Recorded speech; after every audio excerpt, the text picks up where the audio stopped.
perduto tutto, sono povera, povera, povera.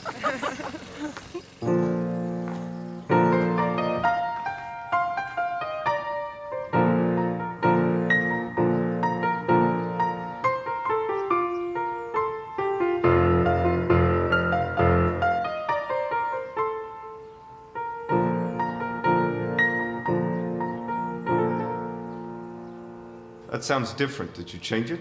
Well, I changed it a little bit. Why? I just played it the way Liszt would have played it if he'd altered Bach's version. Play that again. Play what again? The thing you played outside. Oh, you want me to play the thing I played outside? Please. Ah.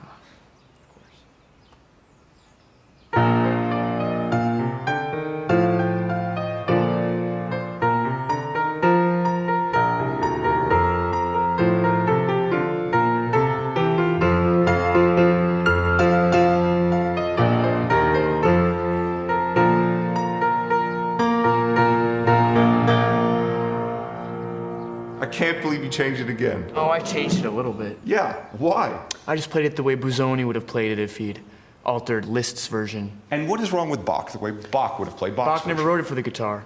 In fact, we're not even sure Bach wrote it Forget at all. I asked.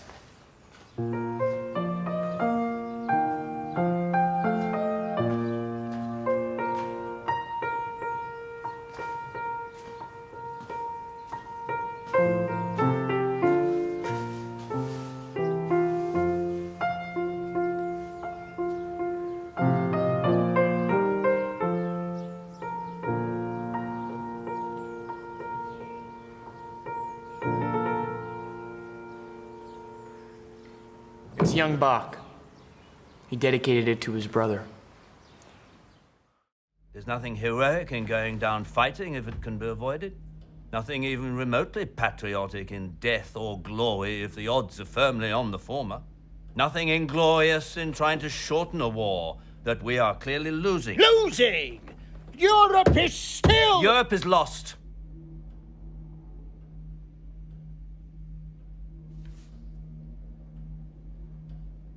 And before our forces are wiped out completely, now is the time to negotiate in order to obtain the best conditions possible.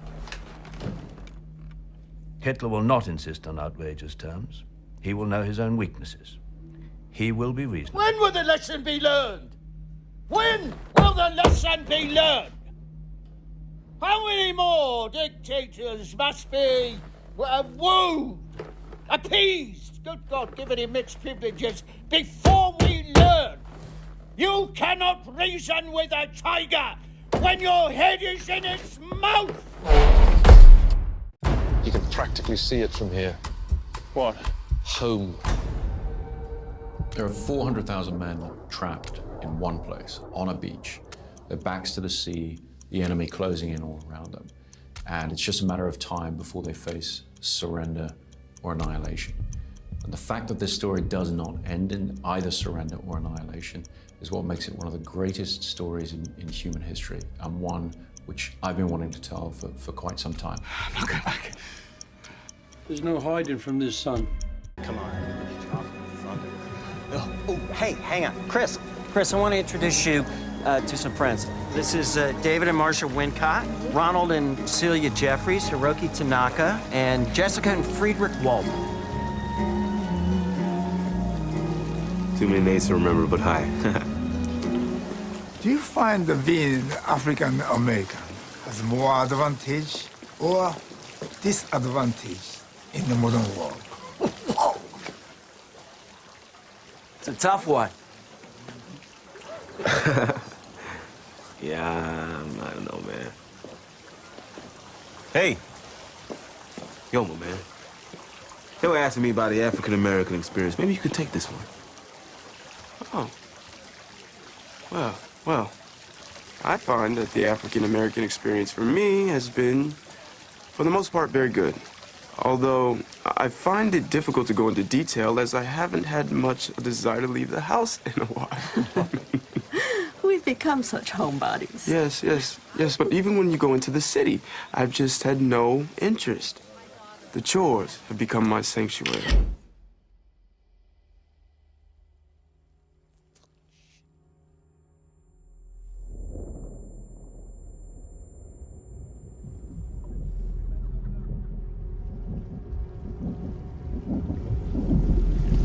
Get out. Sorry, man. Okay. Get out! Yo! Yeah! Yo, chill, man. Get out! Chill! Chill, man! Chill! Get the fuck out of here!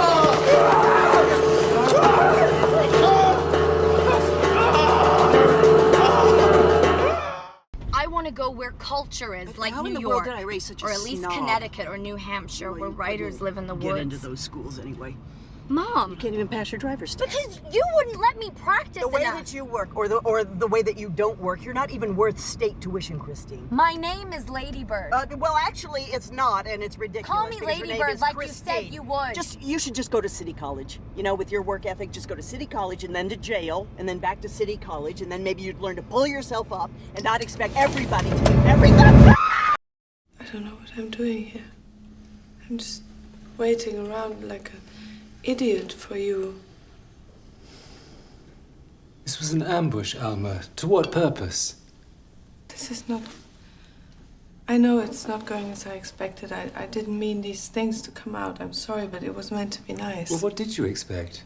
I wanted time with you. I wanted to have you to myself. You have me all the time. No. What are you talking about? I don't. There are always people around. And if not, then there's something between us. Something between us? Yes. What? Some What? distance. When did this happen? What happened to make you behave like this? Is it because you think I don't need you? Yes. I don't. Well, that's very predictable of you. So, can I ask you a hypothetical question? Oh, dear, I don't like hypothetical questions. Well, I don't think you're gonna like the real one either. Do you have the papers? Not yet. Oh, gosh, because you know the position that would put me in. You know, we have language in the prospectus. Yeah, I know that the bankers can change their mind. And I know what is at stake. You know, the only couple I knew that both Kennedy and LBJ wanted to socialize with was you and your husband, and you owned the damn paper. But that's the way things worked. Politicians and the press, they trusted each other so they could go to the same dinner party and drink cocktails and tell jokes while there was a war raging in Vietnam. I don't know what we're talking about. I'm not protecting Linda. No, you got his former Secretary of Defense, Robert McDonagh, the man who commissioned this study. He's one of about a dozen party guests out on your patio. I'm not protecting any of them. I'm patio. protecting the paper.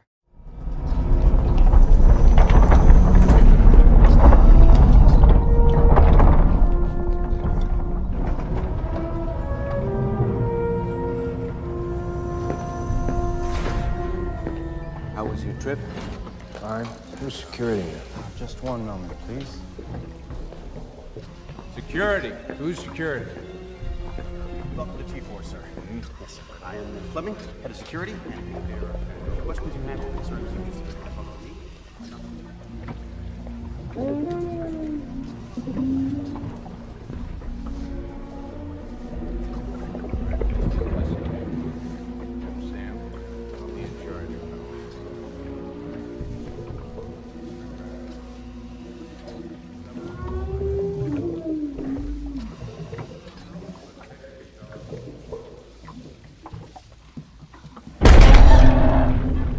Get them out. Tell them to move the cylinder into the compressor. Bring it here, bring it here. Hey there, Mildred. You didn't happen to pay a visit to the dentist today, did you? No. Huh? I said no. Oh, so it wasn't you who drilled a little hole in one of Big Fat Jeffrey's big fat thumbnails, no? Of course not. Huh? I said, of course not. You drilled a hole in the dentist? Denise, no, I didn't. I thought it was kind of funny myself, but he wants to press charges, so we're gonna have to bring you in, I'm afraid.